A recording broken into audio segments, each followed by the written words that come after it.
কখনো যদি মনে হয় সব পথ বন্ধ হয়ে গেছে, তবে মনে রেখো, যিনি আকাশের অসংখ্য তারাকে আলো দেন, তিনি তোমার জীবনেও আলো ফিরিয়ে দিতে পারেন। মানুষের দরজা বন্ধ হতে পারে, কিন্তু আল্লাহর রহমতের দরজা কখনো বন্ধ হয় না। হয়তো আজ তুমি কাঁদছ, হয়তো কেউ তোমার কষ্ট বোঝে না, কিন্তু এমন একজন আছেন যিনি তোমার না বলা কথাও জানেন। তিনি হলেন আল্লাহ। তোমার প্রতিটি অশ্রুবিন্দু, প্রতিটি দীর্ঘশ্বাস, প্রতিটি নীরব দোয়া আল্লাহর কাছে পৌঁছে যায়। তাই হতাশ হইও না। আজ যে পরীক্ষার মধ্যে আছো, হয়তো সেটাই তোমাকে আরও শক্তিশালী, আরও ধৈর্যশীল, আরও আল্লাহর প্রিয় বান্দা বানিয়ে দেবে।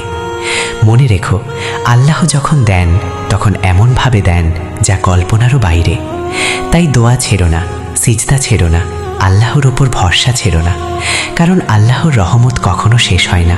যে তার উপর ভরসা করে সে কখনো প্রকৃত অর্থে পরাজিত হয় না।